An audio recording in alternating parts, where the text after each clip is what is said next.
Hi friends, இன்றைக்கி நான் செய்து காமிக்கிறது தக்காளி சட்னி. ரொம்ப டேஸ்ட்டாகவும் இருக்கும். ஒரு வாரம் நாளைக்கு கெடாதுங்க. நீங்கள் ஃப்ரிட்ஜில் வைக்காமையே வச்சு சாப்பிட்லாம். நீங்கள் எங்கேயாவது டூர் போகிறீங்க இல்லை வெளியில் போகிறீங்கன்னா கூட இந்த மாதிரி தக்காளி சட்னி கொண்டு போகலாம். அது கெட்டு போகாதுங்க. வாங்க நம்ம அதை எப்படி செய்கிறதுன்னு பார்க்கலாம். அதுக்கு நான் 3/4 கிலோ எடுத்திருக்கேன். அதை நான் இந்த மாதிரி பிழிஞ்சு ஜூஸ் எல்லாம் தனியாக எடுத்துடுறேன். அப்போ தான் நம்மளுக்கு மிக்சியில் போட்டு அரைச்சி எடுக்க முடியும். ஜூஸோடு இருந்தால் மிக்சியில் நைஸாக அரையாதுங்க. பாருங்கள், இதை நான் பிழிஞ்சிட்டு இந்த மாதிரி ஜூஸ் தனியாக எடுத்துடுறேன். இப்போ நம்ம தக்காளியை ஃபஸ்ட்டு அரைச்சிடலாங்க. அது கூடவே நான் பூண்டு, தேங்காய், பட்டை, கிராம்பு மட்டும் சேர்த்துக்கிறேன். இதை ஃபஸ்ட்டு நம்ம பட்டை, கிராம்பு, பூண்டு, தேங்காவை போட்டுக்கலாம். இது கூடவே நம்ம பிழிஞ்சு வச்சுருக்கோம் இல்லையா, அந்த தக்காளியெல்லாம் சேர்த்து மிக்சியில் போட்டு அரைச்சி எடுத்துக்கலாங்க. இதை அரைச்சி எடுத்துக்கலாம். இப்போ நம்ம தாளிக்கிறதுக்கு கடாய் வச்சுட்டு கடாயில் எண்ணெய் 3 டேபிள் ஸ்பூன் விட்டுக்கலாம். எண்ணெய் கொஞ்சம் தாராளமாக விட்டுக்கலாங்க. இப்போ எண்ணெய் சூடாகட்டும். இதில் நம்ம கடுகு, சீரகம், உளுந்து போட்டு தாளிச்சிக்கலாம்.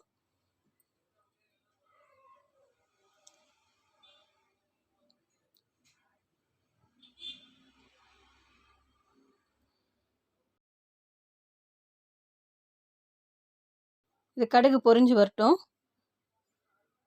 பார்த்தீங்கன்னா நம்மளோட அரைச்சி வச்சுருக்க தக்காளி இந்த மாதிரி நல்லா அரைச்சி வச்சுக்கோங்க. இப்போது நம்மளோட கடுகு பொரிஞ்சு வந்துடுச்சு. இதில் நம்ம இப்போ கருவேப்பிலை சேர்த்துக்கலாம்.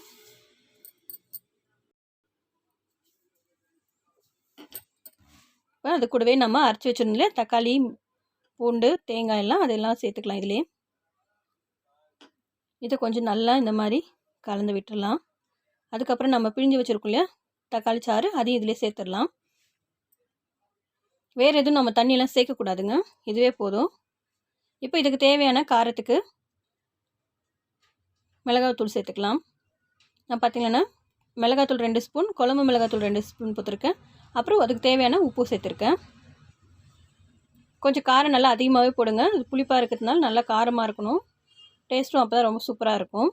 இதை சேர்த்து நல்லா கலந்து விட்டுறலாம்.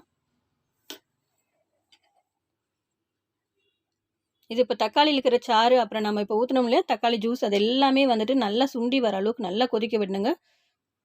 இப்போ நம்ம இதை மூடி போட்டு நல்லா கொதிக்க விட்டுறலாம். சிம்லே வச்சு நல்லா கொதிக்க விடுங்க. இது பார்த்திங்கன்னா நல்லா வதங்கி வந்துருக்கு. ஆனால் அந்த தண்ணியெல்லாம் வந்து நல்லா சுண்டி வரணுங்க. பாருங்கள், நல்லா மேலெல்லாம் தெரிக்கும். கொஞ்சம் பார்த்து நல்லா கலரி விடணும். இதை கொஞ்சம் கலந்து அதே போல் மூடி விட்டுடலாங்க. இன்னுமே நல்லா ட்ரை ஆகணும். இப்போ நம்ம இதை மூடிடலாம். இப்போ பாருங்கள், நம்ம போட்ட எண்ணெயெல்லாம் நல்லா திரண்டு நல்லா வெந்தும் வந்திருக்கு தக்காளி எல்லாம். இன்னுமே ஒரு 10 மினிட்ஸ் மூடி விட்டுடலாம். பார்த்திங்கன்னா இந்த கொதிக்கிறதெல்லாம் வந்துட்டு நல்லா அடங்கி வந்துடணும். அந்த அளவுக்கு ட்ரை ஆகணுங்க. பாருங்கள், இப்போவே ஓரளவுக்கு கம்மியாகிடுச்சு.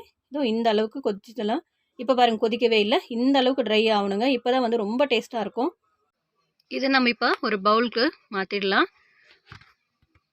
இந்த தக்காளி சட்னியை வீட்டில் செஞ்சு பாருங்கள். என்னோடய ரெசிப்ஸ் பிடிச்சிருந்தா சப்ஸ்கிரைப் பண்ணுங்கள். கூடவே பெல் ஐக்கானை கிளிக் பண்ணிக்கோங்க. தேங்க்யூ.